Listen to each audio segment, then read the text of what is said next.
Hai adik-adik, kembali lagi dengan Kak Rina di online class on Owan. Kali ini kita akan belajar kelas 6, tema 3, subtema 1, penemu yang mengubah dunia. Di pembelajaran 3 ini kita akan belajar bahasa Indonesia, IPA, dan PJOK di halaman 22 sampai dengan 31. Nah, adik-adik untuk melihat video lain, adik-adik bisa klik di kanan atas video Karina seperti ini. Nanti akan ada rekomendasi playlist dan juga pembelajaran lain ya. Atau yang lebih lengkap bisa juga di kolom deskripsi seperti ini. Nanti akan ada daftarnya seperti ini ya. Nah, untuk melihat yang rinci bisa adik-adik pilih. Misalnya adik-adik mau lihat kelas 6. Jadi pilih yang ini ya, playlist kelas 6. Diklik biru-birunya, nanti akan masuk ke daftar playlistnya adik-adik. Nih, playlist kelas 6 tema 1, kelas 6 tema 2, dan matematika. Nah, nanti akan ada sampai tema terakhir ya. Nah, kemudian nih contohnya adik-adik mau lihat kelas 6 tema 2. Jadi klik putar semua seperti ini. Nah, nanti akan diputar video yang halaman paling awal seperti ini ya. Halaman 1 sampai 7, lalu halaman berapa ini? Ini 8 sampai 16 dan seterusnya, ini berurutan ya. Jadi adik-adik tinggal cari aja ya. Nah, kita mulai adik-adik. Ada Dayu ya. Kata Dayu, kita telah mengetahui beberapa tokoh yang berhasil mengubah kehidupan masyarakat dunia berkat penemuannya. Lalu, siapakah tokoh penemu di bidang olahraga? Nah, baca informasi berikut ini ya adik-adik ya. Ini judulnya James Naismith. Nah, James Naismith lahir di Kanada 6 November 1861. Ia adalah penemu olahraga bola basket. Tuh, keren banget ya adik-adik ya. Nih contoh fotonya nih, bola basketnya, lalu keranjangnya dulu pakainya kayak gini. Naismith saat itu ditantang mencari cara untuk menghilangkan kebosanan yang dialami murid-muridnya dalam pelajaran olahraga saat musim dingin.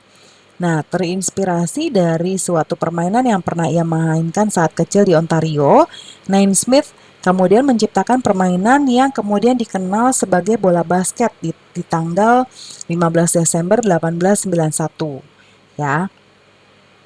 Nah, sekarang kamu akan melakukan beberapa jenis latihan untuk meningkatkan kebugaran jasmani. Nih, seperti di sini ya. Nih, latihan kekuatan otot lengan, pull up dan push up. Ya, yang ini pull up. Ya, kemudian yang ini push up. Kemudian ada juga latihan otot perut, sit up. Ya.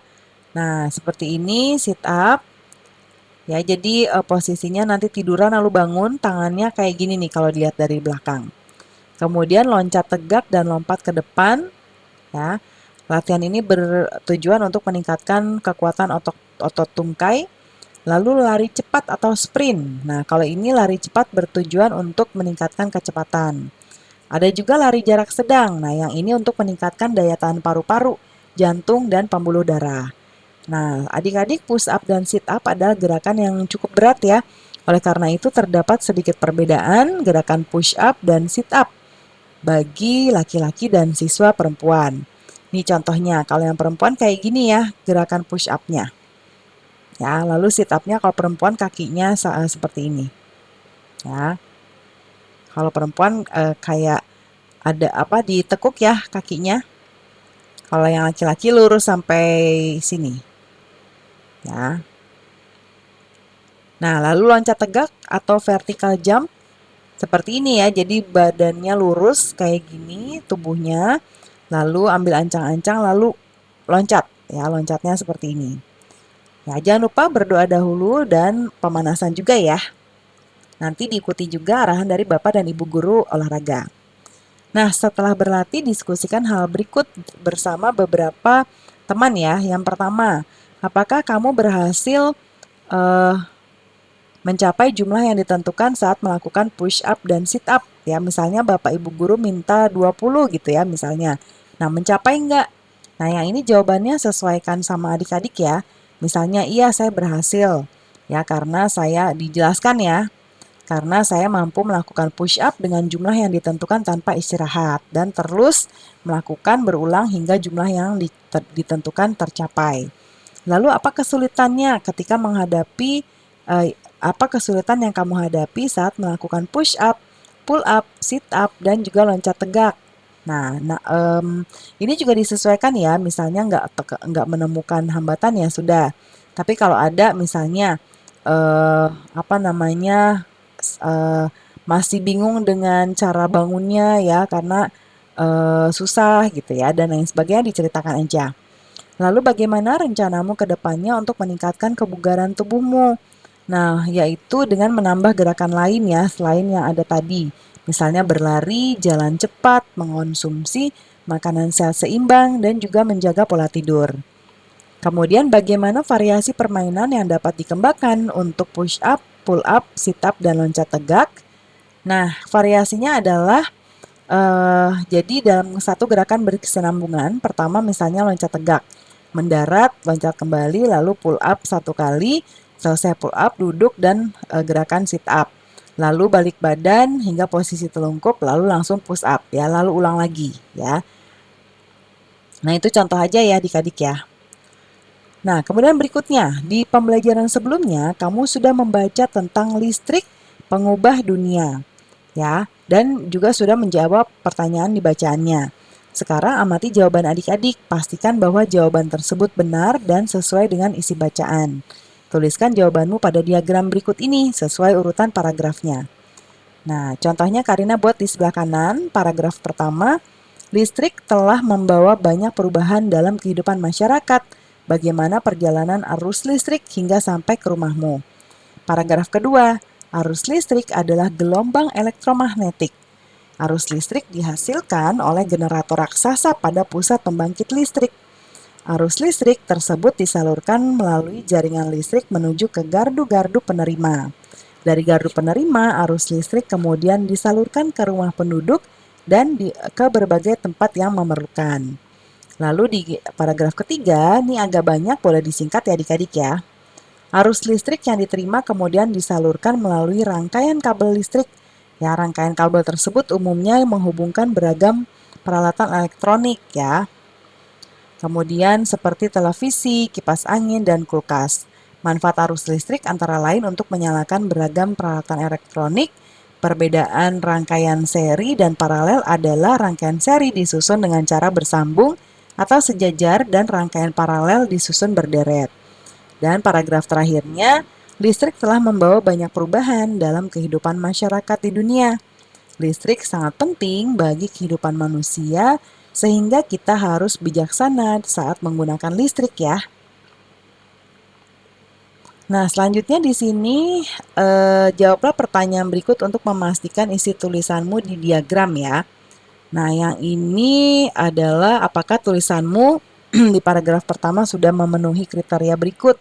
Nah, topik permasalahannya ya yaitu tentang perjalanan arus listrik, manfaat arus listrik, lalu apakah tulisanmu yang kedua dan ketiga telah memenuhi kriteria berikut ya, mendukung topik utama ya, kemudian data tersebut harus berisi tentang pengertian arus listrik, urutan perjalanan arus listrik, kemudian pemanfaatan listrik.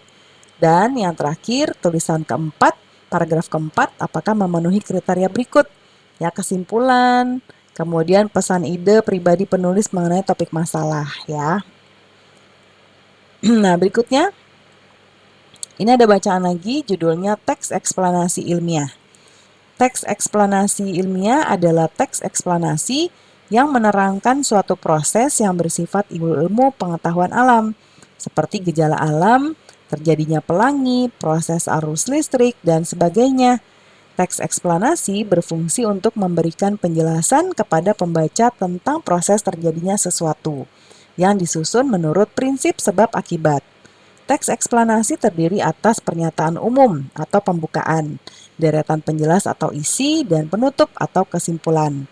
Bagian pernyataan umum berisi informasi singkat tentang apa yang akan dibicarakan atau diinformasikan. Bagian deretan penjelas berisi urutan uraian atau penjelasan tentang proses dari peristiwa yang terjadi dan dijelaskan secara bertahap atau berurutan. Bagian penutup adalah kesimpulan yang berisi interpretasi atau pendapat singkat penulis tentang topik yang dijelaskan. Ya. Nah, adik-adik sekarang kamu akan mencoba untuk menjadi penemu cilik. Kita lakukan yuk. Nah, ini ya. Kita adik-adik boleh baca kembali daftar alat dan bahan yang adik-adik buat di pembelajaran sebelumnya. Siapkan alat-alatnya ya. Kemudian nanti kita akan membuat gambar rangkaian seri pada lampu. Coretnya adik-adik. Ini ya. Nah, jadi kita mau gambar nih. Nih, Kak Rina gambarkan di sebelah kanan. Ya, ini contohnya. Jadi ada saklarnya, lampu bohlamnya. Ya, yang ini adalah rangkaian paralel ya. Kalau yang seri, ini berarti yang kayak gini nih. Nah, ini baterai. Ya, ini saklarnya. Ini on. Nah, jadi ini kayak gini karena gambar garisnya dulu. Nah, kalau yang seri itu dia begini. Nah, kurang lebih seperti ini adik-adik ya. Nah, kita lanjut. Berikan rancanganmu kepada guru untuk diperiksa ya. Kemudian cermati panduan keselamatan kerja berikut sebelum kamu memulai percobaan. Nah, panduannya adalah pastikan semua bahan dalam kondisi baik. Baterainya nggak berkarat, karena kadang-kadang dia berkarat ya, atau bocor. Pastikan tangan kita bersih dan kering. Berhati-hati menggunakan benda tajam seperti gunting atau cutter. Gunakan bahan-bahan sebagai mestinya. Ya. Nah, kemudian sekarang kita akan menguji lampunya nih. Ada pertanyaannya di sini. Yang pertama, apakah lampu pada rangkaian menyala dengan baik? Iya, menyala dengan baik. Tapi kalau tidak, berarti tidak ya. Jadi disesuaikan dengan percobaan adik-adik. Jika iya, bandingkan terangnya lampu pada rangkaianmu dengan milik yang lain. Ya. Lalu analisis penyebab perbedaannya. Nah, lampu saya lebih terang dibandingkan milik teman saya. Berdasarkan analisis, ternyata kualitas lampu yang digunakan teman saya kurang baik. Jadi lampu itu juga ada macam-macam ya. Ada yang wattnya besar, atau misalnya beda merek juga kadang-kadang beda kekuatan cahayanya ya. Kemudian kalau lampu tidak menyala, bandingkan rangkaian lampumu dengan milik orang lain. Temukan kesalahannya. Nah, karena tadi Karina contohnya menyala, jadi jawabannya menyala. Kalau adik-adik nggak nyala, temukan kesalahannya di mana ya, lalu perbaiki. Yang terakhir, jika lampu mudah putus, amati jumlah baterai yang digunakan. Temukan permasalahannya. Nah, karena tidak putus, jadi alasannya di sini karena jumlah baterainya sudah sesuai, ya. Nah, lalu buat laporan percobaan, membuat rangkaian seri sederhana yang kamu lakukan tadi, ya. Dan yang poin-poin yang dibutuhkan adalah yang ada di tabel ini. Ya, Karina buatkan di sebelah kanan ya. Nih, laporan kegiatan percobaan. Nama percobaannya membuat rangkaian lampu seri sederhana. Tujuannya mengetahui proses aliran arus listrik, melatih kreativitas. Alat-alatnya tang, cutter, bahannya papan triplek, bohlam, fitting lampu, saklar, baterai, kabel, lem, dan juga isolasi. Lalu langkah kerjanya, yang pertama membuat tanda pada triplek untuk menentukan letak masing-masing komponennya. Kemudian tempelkan dudukan baterai, saklar, dan fitting lampu di triplek sesuai titik yang sudah ditentukan. Kemudian kupas ujung kabel dengan cutter, ya. Kemudian hubungkan ke terminal positif di dudukan baterai. Lalu potong kabel tadi sesuai jarak dudukan baterai dan terminal saklar. Ya, lalu kupas ujung kabel juga untuk menghubungkan ke terminal saklarnya. Yang kelima, ulangi langkah 3 dan 4 untuk menghubungkan terminal saklar ke terminal fitting lampu, serta terminal fitting lampu ke terminal negatif baterai. Nah, kemudian tempelkan sedikit isolasi ke setiap sambungan ya. Lalu pasang lampu dan selesai. Nah, kesimpulannya, rangkaian seri membuat arus listrik mengalir dalam satu jalur. Jika satu lampu dinyalakan, lampu yang lain juga dinyalakan. Begitu juga ketika dimatikan, ya. Nah, kemudian kalau ini kan kita seri ya, seri kan ya tadi. Nah, nanti ada nih tulisannya di sini di pertemuan berikutnya nanti akan membuat lampu paralel, ya. Nah, diskusikan bersama teman kemungkinan susunan komponennya untuk rangkaian lampu tersebut ya. Nah, jadi kita akan membuat daftarnya dulu supaya nanti kita bisa membuatnya di pembelajaran berikutnya. Nah, Karina sudah buatkan nih di sini. Ya, nama bahan yang diperlukan, dudukan lampu, fungsinya untuk meletakkan lampu, 1 buah, kabel untuk mengalirkan arus listrik sekitar 60 cm, lalu switch atau saklar on off. Ini untuk menyambung dan memutus arus listrik, 3 buah. Kemudian baterai besar 1,5 volt sebagai sumber arus listrik, 3 buah. Kemudian lampu dan fittingnya sebagai sumber cahaya, 3 buah. Alatnya gunting ya untuk memotong kabel, 1 buah, lakban untuk menempel dudukannya, 1 buah juga. Nah, pembelajaran kita sudah selesai ya adik-adik. Terima kasih sudah menonton sampai akhir. Mohon dimaafkan apabila ada kesalahan dalam perkataan maupun dalam materi yang diberikan. Sampai jumpa di pembelajaran berikutnya adik-adik. Dadah!